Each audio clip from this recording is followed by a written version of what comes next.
नमस्कार, मैं हूँ राजन कात्यायन और हमारे साथ जो फ्रेम में दिख रहे हैं वो हैं वरिष्ठ पत्रकार विनय गोयल। आज हम बात करेंगे बातों बातों जी जनाब में एक नया कार्यक्रम और जोड़ रहे हैं बाखबर।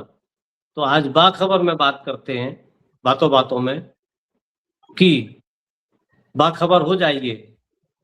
2027 आने वाला है और पार्टियां अपने चाक चौबंद हो रही हैं, कील कांटे दुरुस्त कर रही हैं।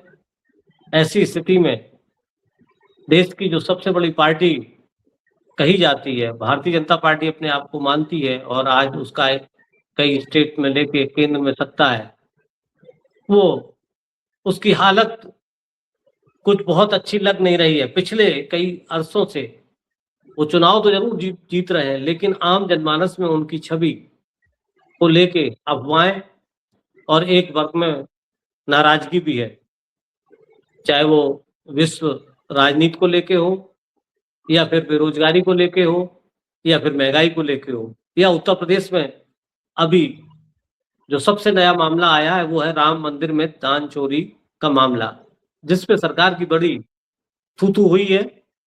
और आपको बता दें कि जो चढ़ावा मंदिर में चढ़ता था, जो 15-20 लाख रुपए पर डे का चढ़ावा आता था, वो लगभग अब आधा हो गया है। यानी चढ़ावा भी लोगों ने चढ़ावा कम कर दिया है, तो उसका भी एक मैसेज जा रहा है। ऐसी स्थिति में 2027 में कैसे देखते हैं आप? क्या विपक्ष कुछ मजबूत होगा या भारतीय जनता पार्टी अपनी विजय यात्रा को जारी रखेगी? बोलिए। राजेश जी, सबसे पहले तो आपका आभार। आपने अपने इस डिबेट कार्यक्रम में हमको इनवाइट किया, आमंत्रित किया। मैं पूरी कोशिश करूंगा कि आपको आपकी मंशा के अनुरूप जो परिस्थितियां आपने इंगित की हैं उसको लेकर मैं आपको संतुष्ट कर सकूं। जैसा कि आपने कहा कि 2027 का चुनाव है, यूपी में विधानसभा के साथ साथ 3 जगह चुनाव होने हैं और यूपी का सबसे ज्यादा अहमियत रखता है भारतीय जनता पार्टी के लिए, क्योंकि सबसे ज्यादा प्रभाव भारतीय जनता पार्टी का है तो यूपी में। गुजरात के बाद अगर संघ की प्रयोगशाला कही जाए तो यूपी है। भारतीय जनता पार्टी को ये पूरी उम्मीद थी अभी कुछ महीने पहले तक कि यूपी तो हम ऐसे ही निकाल ले जाएंगे, लेकिन पिछले 6 महीने के अंदर जिस तरीके से तारतम्य जो घटनाक्रम चल रही है उसको लेकर भारतीय जनता पार्टी के माथे पर शिकन देखी जा सकती है। जिस तरीके से आप देख रहे हैं कि परीक्षाओं में, केंद्रीय परीक्षाओं में किस तरीके से धांधलियां हो रही है, भ्रष्टाचार हो रहा है और लगातार पिछले 6-7 साल से जो एनटीए परीक्षार्थी परीक्षा कराते रहे हैं वो सब के सब लीक होते रहे हैं, कुछ ना कुछ अनियमितताएं होती रही है। और सबसे बड़ी बात ये है कि हर बार एनटीए ये कहता है कि अगली बार ऐसा कुछ नहीं होगा, लेकिन लगातार 2019 से लेकर 2026 तक परीक्षा को लेकर, परीक्षार्थी और व्यवस्था को लेकर पूरे देश में एनटीए की चूचू हो रही है। इसके साथ साथ जो शिक्षा मंत्री हैं धर्मेंद्र प्रधान को लेकर परीक्षार्थियों में काफी रोष व्याप्त है। इसको लेकर दिल्ली के जंतर मंतर पर एक नई पार्टी कॉकरोच जनता पार्टी ने इसको धर्मेंद्र प्रधान के इस्तीफे को लेकर लगातार वो पिछले कई दिनों से अनवरत धरना दे रहे हैं। आज अब तो ये भी सुनाई देने लगा है कि वो अब भूख हड़ताल करने वाले हैं। उसमें एक समाज सेवी है पूनम वांगचुक, वो भूख हड़ताल पर बैठेंगे। तो ये सब ये धीरे धीरे छोटी छोटी कड़ियां हैं मिलकर भारतीय जनता पार्टी के लिए एक सिरदर्द पैदा कर रही है। नया तो ताजा मामला जो है राम मंदिर को लेकर है। राम मंदिर जब बन रहा था और पिछले चुनाव में जिस तरीके से ये कहा गया कि जो राम को लाए हैं हम उनको लाएंगे, लगता है यही बात साबित होने वाली है। जिसके सहारे ये आए थे ये उसी के सहारे वापस जाएंगे। यानी राम की वजह से ही भारतीय जनता पार्टी की उत्तर प्रदेश में साख गड़बड़ हो रही है और बहुत उम्मीद की जा रही है कि आने वाले चुनाव में भारतीय जनता पार्टी को वैसे आम जनमानस की तरफ से चोट पहुंचेगी। उनकी आस्था और धर्म से जुड़े भावों को जिस तरीके से भारतीय जनता पार्टी के और उनके समर्थकों ने राम मंदिर के चढ़ावे में से करोड़ों रुपए का वारा न्यारा किया, उसको लेकर जनता बहुत व्यथित है। इस बात को लेकर भारतीय जनता पार्टी भी काफी चेत रही है, लेकिन जिस तरीके से यूपी सरकार ने इन चंदा चोरों और चढ़ावा चोरों के प्रति अपना नरमी दिखाई है, उससे जनता बहुत ज्यादा नाराज है और उसकी नाराजगी आने वाले विधानसभा चुनाव के साथ साथ 2029 के आम चुनाव में भी जनता की नाराजगी को भारतीय जनता पार्टी को महसूस होने लगी। जी, आपका मानना है कि 2027 में इसका प्रतिफल भारतीय जनता पार्टी को मिलेगा। जो मुद्दे खड़े हैं, जो समस्याएं खड़े हैं, वो एक विकराल रूप ले रही हैं, इसमें कोई शक नहीं, दिल्ली से लेके लखनऊ तक।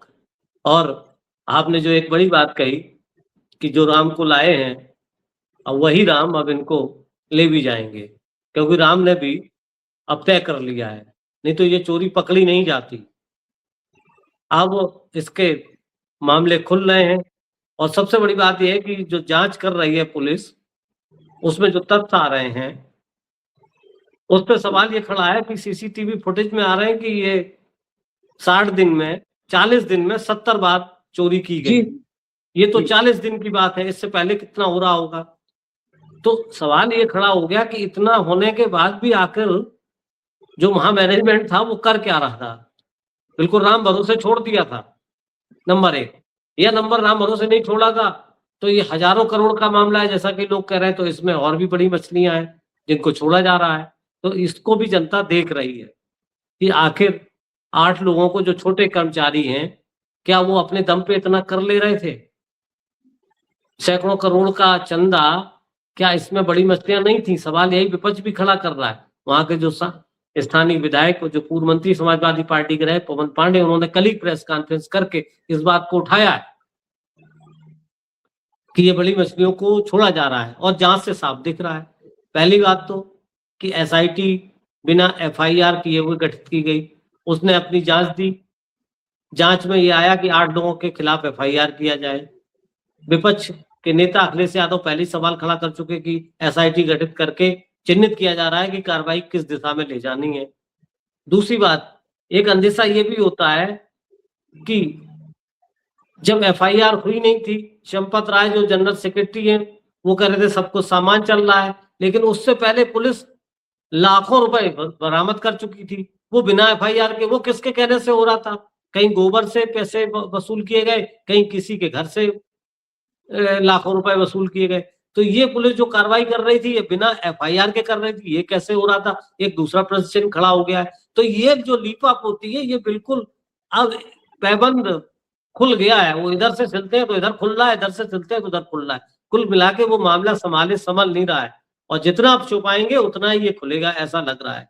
हालांकि अब कल से एसआईटी अपने दूसरे चरण की जांच शुरू करने जा रही है।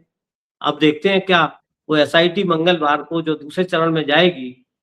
आज एक तो ये हुआ, कल इन जो 8 लोग पकड़े गए, इनके घर पे छापेमारी की गई, वहां पे सबूत कलेक्ट किए गए, वहां से कागज पत्तर रुपया पैसा जो कुछ मिला हो वो पुलिस ने वहां छापा डाल के इकट्ठा किया है। वो शायद कोर्ट में आज पेश करेंगे। कल से एसआईटी का दूसरा चरण शुरू होगा। लेकिन पब्लिक की, आपको कोई जी बता दें कि आम आदमी की निगाह, आम श्रद्धालुओं की निगाह, हिंदूवादियों की निगाह इस पे लगी हुई है और ये मामला इतना बढ़ेगा कि इसको अब भले ही वो अन्य भक्त कहे जाए, लेकिन वो छोड़ेंगे नहीं इसको, ऐसा प्रतीत होता है।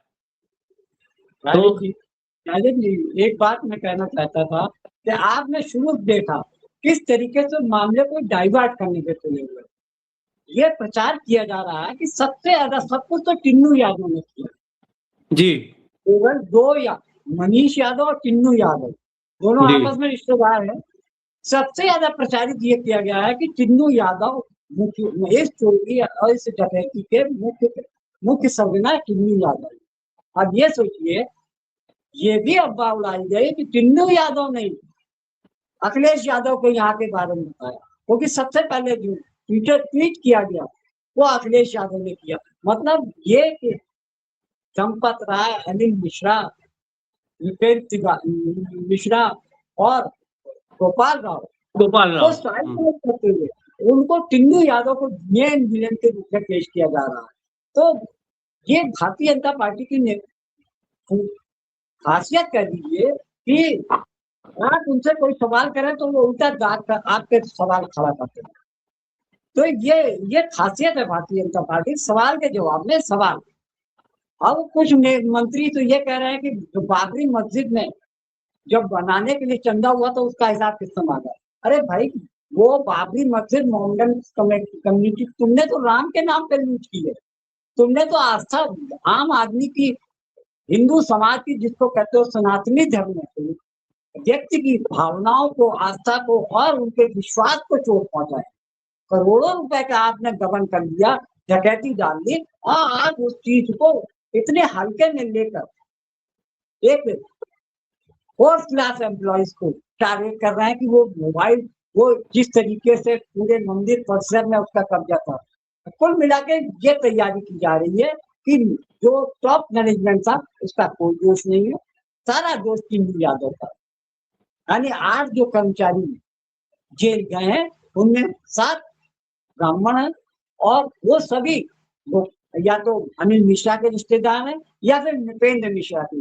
नृपेंद्र मिश्रा के बारे में ये समझिए कि जब से मंदिर निर्माण शुरू हुआ उसमें हर चीज में 40% कमीशन दिया गया, चाहे वो मिट्टी जलवाने का मामला हो, लकड़ी का हो या सीमेंट का हो। तो कुल मिलाकर जो चांडाल चौकड़ी इस जगह बैठी हुई थी उसने जमकर देश को, यानी मंदिर में आए हुए चढ़ावे को पूरी तरीके से एंजॉय किया, सब मस्ती कर रहे हैं और सरकार उनको अभयदान दे रही। लेकिन ये मामला एक आम जनता की आस्था और धर्म की के बीच और सरकार के साथ साथ भारतीय जनता पार्टी की जो राजनीति है, जनता इस मामले को भाप चुकी है। वो समझ गए कि ये जिनको हम लोग राम के नाम पर लाए थे या जिनको राम लाए थे उनको लाके हमने एक बहुत बड़ी गलती कर दी। जनता की मेमोरी बहुत शॉर्ट होती है, लेकिन 6 महीने के भीतर ऐसा भारतीय जनता पार्टी कुछ भी करने में सफल नहीं होती दिख रही है, जिससे कि धार्मिक और जो जिस तरीके से उनके आस्था को, जनता की आस्था को चोट लगी है इतनी आसानी से जनता जी बिल्कुल सही कहा आपने। जी बिल्कुल सही कहा आपने। बातों बातों बाखबर में एक आखिरी सवाल आपसे और है कि आपको क्या लगता है, जैसा कि राजनीतिक हलकों में ये खबर घूम रही है कि योगी जी इस मामले को बहुत गंभीरता से ले रहे थे और इसमें दूध का दूध पानी का पानी करना चाह रहे थे, लेकिन ऊपर से उनके ऊपर इतना दबाव आया कि जो ऊपर का दबाव आया वो उनको मानना पड़ा। इस खबर में आपकी क्या सच्चाई लगती है? आपसे आखिरी सवाल। देखिए राजन जी, दिल्ली और लखनऊ के बीच में तनातनी कोई पहली बात तो हुई नहीं है। ये तो आप जानते ही हैं, दिल्ली और लखनऊ के जो नेतृत्व है आपस में टकराव दिखती। 2024 का परिणाम इस बीच में आप देख ही चुके हैं, यानी 43 सीट पर यूपी ने भारतीय जनता पार्टी को बहुत भारी झटका लगा। अगर ये आपसी तालमेल अभी बिगड़ गया तो ये बात निश्चित है भारतीय जनता पार्टी वैसे तो सब तरीके से संपन्न है, उसके निहित चुनाव आयोग है, जांच एजेंसीज हैं, वो हर संभव कोशिश करेगी कि विपक्ष को किसी न किसी तरीके से मात दी जाए और चुनाव हम जीत जाए। लेकिन जिस तरीके से आम चुनाव के दिनों में भारतीय जनता पार्टी को भयानक और गंभीर चोट लगी, आने वाले चुनाव में अगर चुनाव थोड़ा भी निष्पक्ष हो गया तो भारतीय जनता पार्टी की भैंस पानी में जाती दिख सकती है और योगी और मोदी अगर आपसी तालमेल बैठा ले गए फिर तो कहना क्या, तीसरी बार योगी जी का आगमन है। जी बिल्कुल सही कहा आपने, गड्ढे बहुत खुदे हुए हैं। राम मंदिर का मामला सबसे लेटेस्ट इसमें हवा दे रहा है और अगर यही स्थिति रही तो डबल इंजन कहे जाने वाले जो इंजन है वो उनमें सामंजस्य नहीं बैठा तो परिणाम चौंकाने वाले हो सकते हैं। और जैसा कि पार्टी सोच रही है उसके विपरीत जा सकते हैं। विपक्ष भी अपनी पूरी तैयारी पीडीओ को लेके कर रहा है। वो अपने पीडीओ के एजेंडे को लगातार आगे बढ़ा रहे हैं और भारतीय जनता पार्टी का एक मतदाता, जो ब्राह्मण मतदाता कहा जाता है, जो कोर वोट कहा जाता है, वो भी काफी अरसे से नाराज चल रहा है। ऐसी स्थिति में वास्तव में जो आपका आकलन है वो कहीं बिल्कुल ठीक बैठता है। बातों बातों में बाखबर आज इतना ही। कल फिर मिलते हैं किसी अन्य मसले के साथ। तब तक के लिए नमस्कार। नमस्कार।